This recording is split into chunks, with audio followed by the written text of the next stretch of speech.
You've been talking about patience, hoping forever last. Hey guys, welcome back to NKL EDITS. So guys, അപ്പോൾ നമ്മൾ നോക്കാൻ പോകുന്നത് എന്താണെന്ന് വെച്ചാൽ നമ്മളിപ്പോൾ പ്രിവ്യൂ കണ്ട ആ ഒരു കിഡിലും DP എങ്ങനെ വളരെ സിമ്പിളായിട്ട് അലൈറ്റ് മോഷനിൽ ക്രിയേറ്റ് ചെയ്യാന്നുള്ളതാണ്. അതുപോലെ തന്നെ അതിൽ നമ്മൾ ആഡ് ചെയ്തിട്ടുള്ള ടെക്സ്റ്റ് എഫക്റ്റും കംപ്ലീറ്റ് ആയിട്ട് നമ്മൾ അലൈറ്റ് മോഷനിൽ തന്നെയാണ് ക്രിയേറ്റ് ചെയ്തിട്ടുള്ളത്. അപ്പോൾ അതെങ്ങനെയാണ് അതിൻ്റെ കാര്യങ്ങളൊക്കെ നോക്കാൻ വേണ്ടി ഈ വീഡിയോ മുഴുവനായി സ്കിപ്പ് ചെയ്യാതെ കാണാൻ ശ്രമിക്കുക. സോ ഗൈസ്, നമുക്ക് നേരെ വീഡിയോയിലോട്ട് പോവാം. ഗൈസ്, അപ്പോൾ നമ്മൾ അലൈറ്റ് മോഷൻ ഓപ്പൺ ചെയ്യുക, പ്ലസ് ബട്ടൺ ക്ലിക്ക് ചെയ്ത് 1:1 റേഷ്യോയിൽ ഒരു പ്രൊജക്റ്റ് ക്രിയേറ്റ് ചെയ്യുക. ദെൻ നമ്മൾ എന്ത് ചെയ്യുക, പ്ലസ് ബട്ടൺ ക്ലിക്ക് ചെയ്യുക, നമ്മൾ ടെക്സ്റ്റിലേക്ക് വരിക. നിങ്ങൾക്ക് എന്ത് ടെക്സ്റ്റാണോ കൊടുക്കേണ്ടത്, അതായത് നിങ്ങളുടെ ഒരു എഡിറ്റിംഗ് പേജിൻ്റെ പേരെന്താണോ അത് വന്ന് ഇതിലേക്ക് ആഡ് ചെയ്യുക. ദെൻ പറഞ്ഞാൽ നമ്മൾ ടെക്സ്റ്റ് നോർമലി ആഡ് ചെയ്യുന്ന പോലെ ഒരു ടെക്സ്റ്റ് ആഡ് ചെയ്യുക. അതായത് നിങ്ങൾക്ക് ഇഷ്ടപ്പെട്ട ഫോണ്ടൊക്കെ കൊടുക്കുക. ഞാൻ കൊടുക്കുന്ന ഫോണ്ട് പറഞ്ഞാൽ ഇതാണ്. ഇതിൻ്റെ ലിങ്ക് വന്ന് ഞാൻ ഡിസ്ക്രിപ്ഷനിൽ കൊടുക്കുന്നതായിരിക്കും. അപ്പോൾ നിങ്ങൾക്ക് ഈ ഒരു ഫോണ്ട് തന്നെ വേണമെന്നുണ്ടെങ്കിൽ അവിടുന്ന് ഡൗൺലോഡ് ചെയ്യാം. ദെൻ നമ്മൾ ടിക്ക് ബട്ടൺ കൊടുക്കുക. ഓക്കെ, ദെൻ നമ്മൾ എന്ത് ചെയ്യുക, സൂം ചെയ്ത് അഡ്ജസ്റ്റ് ചെയ്ത്, അതായത് നോർമലി നമ്മളൊരു ടെക്സ്റ്റ് ആഡ് ചെയ്യുമ്പോൾ ചെയ്യേണ്ട ബേസിക് ആയിട്ടുള്ള കാര്യങ്ങളൊക്കെ ഇതിൽ അഡ്ജസ്റ്റ് ചെയ്ത് കൊടുക്കുക. അപ്പോൾ ഞാൻ ഇതാണ് ഫസ്റ്റ് ടെക്സ്റ്റ് ആയിട്ട് എടുത്തിട്ടുള്ളത്. ദെൻ നമ്മൾ ഇതേപോലെ മൂവ് ചെയ്ത് അഡ്ജസ്റ്റും കാര്യങ്ങളൊക്കെ ചെയ്യുക. ബേസിക് ആയിട്ടുള്ള കാര്യങ്ങളൊക്കെ ഫസ്റ്റ് ചെയ്യുക. ദെൻ നമ്മൾ എന്ത് ചെയ്യുക, ആ ഒരു ലെയർ സെലക്ട് ചെയ്യുക, എഫക്ട്സ്, ആഡ് എഫക്ട്സ്. ഇതിൽ വന്ന് നമ്മൾ ഫസ്റ്റ് വേവ് വാർപ്പ് ആഡ് ചെയ്യുക. ചെറിയൊരു വേവാണ് നമ്മൾ ഇതിന് കൊടുക്കുന്നത്. അപ്പോൾ നമ്മൾ ഫസ്റ്റ് ആഡ് ചെയ്യുമ്പോൾ ഇതേപോലെ ആയിരിക്കും കിട്ടുക. ഇവിടെ നമ്മൾ മാഗ്നറ്റ്യൂഡ് നമ്മൾ എന്ത് ചെയ്യുക, ഒരു 0.6 അറേഞ്ച് ചെയ്യുക. ചെറിയൊരു വേവ് മാത്രമേ കൊടുക്കുന്നുള്ളൂ, അതുകൊണ്ടാണ്. ഇനി ഓൾറെഡി നിങ്ങൾ ഈ അലൈറ്റ് മോഷൻ യൂസ് ചെയ്യുന്നതാണ്, നിങ്ങൾക്ക് വേറെ ഏതെങ്കിലും വേവിന് ഓപ്ഷൻ ഉണ്ടെന്നുണ്ടെങ്കിൽ അതും നിങ്ങൾക്ക് ട്രൈ ഔട്ട് ചെയ്ത് നോക്കാം. എന്ന് പറഞ്ഞാൽ മാഗ്നറ്റ്യൂഡ് നമ്മൾ 0.6 കൊടുത്തു. നമ്മൾ ഫേസ് വന്നൊരു 0.13 ആ ഒരു റേഞ്ചിൽ കൊടുക്കുക. അതായത് നമുക്ക് ഇവിടെ താഴെയായിട്ട് വാർപ്പ് ആംഗിൾ ഉണ്ടാവും. 90 ഉണ്ടാവും. അത് നമ്മളൊന്ന് എന്ത് ചെയ്യുക, ഒരു 77 അല്ലെങ്കിൽ 80 റേഞ്ചിലേക്ക് നമ്മൾ സെറ്റ് ചെയ്യുക. എന്ന് പറഞ്ഞാൽ നമ്മൾ ബാക്ക് വരിക. ദെൻ നമ്മൾ പ്ലസ് ബട്ടൺ ക്ലിക്ക് ചെയ്ത് ടെക്സ്റ്റിൽ അടുത്ത ടെക്സ്റ്റ് ഇടുക. ഞാൻ EFX എന്നാണ് കൊടുക്കുന്നത്. നിങ്ങളിപ്പോൾ MP4 അങ്ങനെ എന്താണോ അത് നിങ്ങൾ കൊടുക്കുക. അതായത് നിങ്ങളുടെ ആ ഒരു പേരെന്താണോ അത് നിങ്ങൾക്ക് കൊടുക്കാം. അപ്പോൾ ഞാൻ നിവേദ് EFX എന്നാണ് കൊടുക്കുന്നത്. അതിൻ്റെയും കളർ വന്ന് നമ്മളിപ്പോൾ വൈറ്റ് ആക്കുന്നുണ്ട്. നമ്മൾ എന്ത് ചെയ്യുക, ഫുൾ ടിക്ക് കൊടുത്തിട്ട് ഇവിടെ വന്ന് നമ്മൾ സൂമും അഡ്ജസ്റ്റ്മെൻറ്റും കാര്യങ്ങളൊക്കെ ചെയ്യുക. മൂവ്മെൻറ്റും കാര്യങ്ങളൊക്കെ ഈ ഒരു ബേസിക് ആയിട്ടുള്ള സ്ഥലത്ത് വന്നിട്ട് നമ്മൾ കറക്റ്റായിട്ട് ചെയ്യുക. ഓക്കെ, ഇപ്പോൾ നമ്മൾ ഈ ഒരു രീതിക്ക് ചെയ്യുക. പിന്നെ നമുക്ക് വേണമെന്നുണ്ടെങ്കിൽ എഡിറ്റ് ചെയ്യാം. ഇതെന്ന് പറഞ്ഞാൽ നമ്മൾ ഈ ഒരു നിവേദ നിലയിൽ കൊടുത്ത ആ ഒരു വേവ് വാർപ്പ് വന്ന് നമ്മളത് കോപ്പി ചെയ്തിട്ട് EFX എന്നുള്ള ഈ ഒരു ലെയറിലും കൂടെ പേസ്റ്റ് ചെയ്ത് കൊടുക്കുക.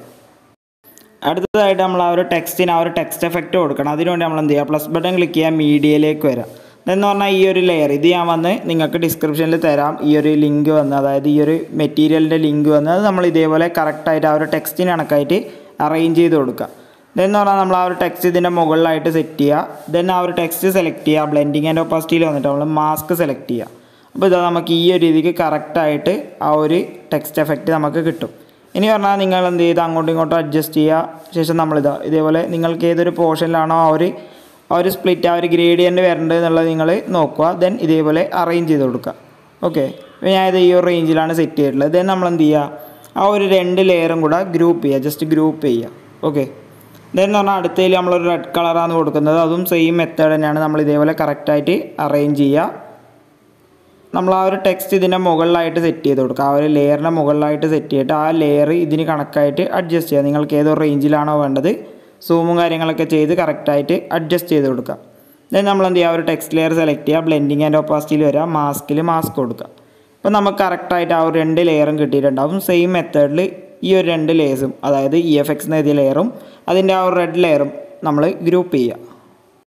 ദെൻ ഇങ്ങനെയാണ് നമ്മൾ ഇതിൻ്റെ ടെക്സ്റ്റ് എഫക്റ്റും കാര്യങ്ങളൊക്കെ അറേഞ്ച് ചെയ്യുന്നത്. അപ്പോൾ ഇത് അറേഞ്ച് ചെയ്ത ശേഷം നമ്മൾ എന്ത് ചെയ്യുക, അടുത്തതായിട്ട് നമ്മളൊരു PNG, അതായത് നമ്മൾ ഇതിലേക്ക് ഏതൊരു ആക്ടറിൻ്റെ ആണോ അല്ലെങ്കിൽ പ്ലെയറിൻ്റെ ആണോ PNG ആഡ് ചെയ്യാൻ ഉദ്ദേശിക്കുന്നത് അത് വന്ന് ഇതിലേക്ക് കറക്റ്റായിട്ട് ഇതേപോലെ ആഡ് ചെയ്ത് കൊടുക്കുക.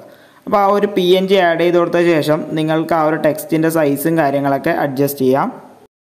ഇപ്പോൾ ഞാൻ ജസ്റ്റ് ഇത് ഈ ഒരു റേഞ്ചിൽ അറേഞ്ച് ചെയ്തിട്ടുണ്ട്. ആ അറേഞ്ച്മെൻറ്റൊക്കെ നിങ്ങളുടെ പേഴ്സണലായിട്ട് നിങ്ങൾക്ക് എത്രയാണോ, അതായത് ആ ഒരു PNGയുടെ സൈസ്, ടെക്സ്റ്റിൻ്റെ സൈസ് അതെങ്ങനെ വേണം എന്നുള്ളതൊക്കെ നിങ്ങളുടെ പേഴ്സണലായിട്ട് ഈ ഒരു മൂവ് ആൻഡ് ട്രാൻസ്ഫോറിൽ ഒന്ന് കറക്റ്റായിട്ട് സെറ്റ് ചെയ്യുക.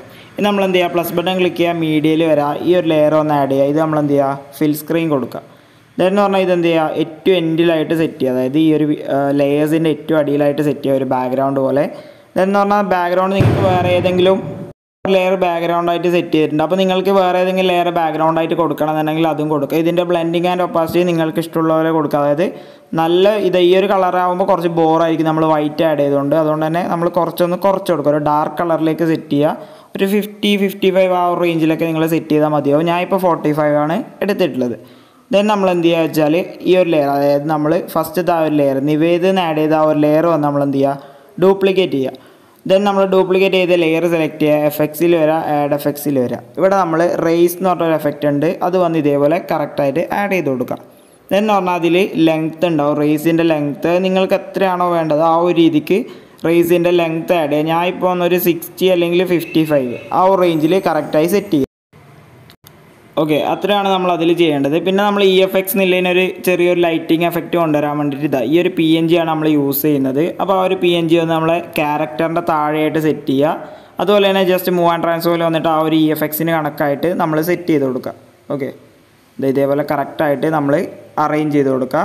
ഓക്കെ, അപ്പോൾ നമ്മൾ DP ഒന്ന് ഫൈനലി സെറ്റ് ആയിട്ടുണ്ട്. ഇവിടെ ഞാൻ വന്ന ഒരു Alightmotionൻ്റെ ലോഗോ കൂടെ കൊടുത്തിട്ടുണ്ട്. അത് നമ്മൾ നോർമലായിട്ട് ഒരു ലോഗോ കൊടുത്തിട്ട് അതിൽ ജസ്റ്റ് നമ്മൾ ഗോഷ്യൻ ബ്ലർ ആഡ് ചെയ്യുന്ന മാത്രമേ ഉള്ളൂ. അതുകൊണ്ടാണ് അത് ഞാൻ സിമ്പിളായിട്ട് ചെയ്തത്. ഓക്കെ, ദെൻ എന്ന് പറഞ്ഞാൽ നമ്മൾ എന്ത് ചെയ്യുക, നമ്മൾ പ്ലസ് ബട്ടൺ ക്ലിക്ക് ചെയ്ത് ഒരു സർക്കിൾ ഇതേപോലെ ആഡ് ചെയ്യുക, നമ്മൾ ഇതേപോലെ ഫിൽ സ്ക്രീൻ ചെയ്യുക. ദെൻ എന്ന് പറഞ്ഞാൽ നമുക്കിപ്പം നമ്മുടെ ആ ഒരു ടെക്സ്റ്റോ കാര്യങ്ങളോ എന്തെങ്കിലും ഈ ഒരു റെക്റ്റാങ്കിളിന്, അതായത് ഈ ഒരു സർക്കിളിന് പുറത്തേക്ക് വന്നിട്ടുണ്ടെങ്കിൽ അതൊന്ന് നിങ്ങൾ അഡ്ജസ്റ്റ് ചെയ്ത് കൊടുക്കുക. അപ്പോൾ ഞാനിപ്പോൾ അത് കറക്റ്റായിട്ട് സെറ്റ് ചെയ്തിട്ടുണ്ട്. കാരണം എന്ന് പറഞ്ഞാൽ നമ്മളിപ്പോൾ എല്ലാ ലെയറും കൂടെ സെലക്ട് ഓൾ അടിക്കുക, ദെൻ ഗ്രൂപ്പ് ചെയ്യുമ്പം ഈ ഒരു പോർഷൻ മാത്രമായിരിക്കും നമ്മുടെ DPയിൽ കാണാൻ സാധിക്കുക. അതുകൊണ്ടാണ് ആ ഒരു സർക്കിളിന് കറക്റ്റായിട്ട് ആഡ് ചെയ്യണം എന്നുള്ളത്. അപ്പോൾ നമ്മുടെ DP ഇവിടെ ഫൈനലി സെറ്റ് ആയിട്ടുണ്ട്. അപ്പോൾ ഈ ഒരു DP നിങ്ങൾ ക്രിയേറ്റ് ചെയ്ത് നോക്കുക. അപ്പോൾ ഈ ഒരു DP നിങ്ങൾക്ക് ഇഷ്ടപ്പെട്ടാൽ നിങ്ങൾ ഇൻസ്റ്റാഗ്രാം DP ഒക്കെ ഇപ്പോൾ തന്നെ ചേഞ്ച് ചെയ്യുക. ഓക്കെ, അപ്പോൾ ജസ്റ്റ് തന്നെ മെൻഷൻ ടാഗൊക്കെ ചെയ്യുക. നിങ്ങൾ അഥവാ ഇങ്ങനെ മാറ്റുന്നുണ്ടെങ്കിൽ NKL ട്യൂട്ടോറിയൽ എന്നാണ് ഇൻസ്റ്റാഗ്രാമിലെ പേര്. ഓക്കെ, അപ്പോൾ ഈ ഒരു വീഡിയോ ഇഷ്ടപ്പെട്ടാൽ ഈ ഒരു വീഡിയോ നിങ്ങൾ ഇപ്പോൾ തന്നെ ലൈക്ക് ചെയ്യുക, കമൻറ്റ് ചെയ്യുക, ഷെയർ ചെയ്യുക. അതുപോലെ ഇനി ഇതേപോലെ എഡിറ്റിംഗ് വീഡിയോസ് ലഭിക്കാണ്ട് എൻ്റെ ചാനൽ സബ്സ്ക്രൈബ് ചെയ്യുക. തൊട്ടടുത്തുള്ള ബെൽ ബട്ടൺ ക്ലിക്ക് ചെയ്ത് ഞാൻ അപ്ലോഡ് ചെയ്യുന്ന എല്ലാ വീഡിയോസും പെട്ടെന്ന് നിങ്ങൾക്ക് നോട്ടിഫിക്കേഷനായി ലഭിക്കുന്നതാണ്.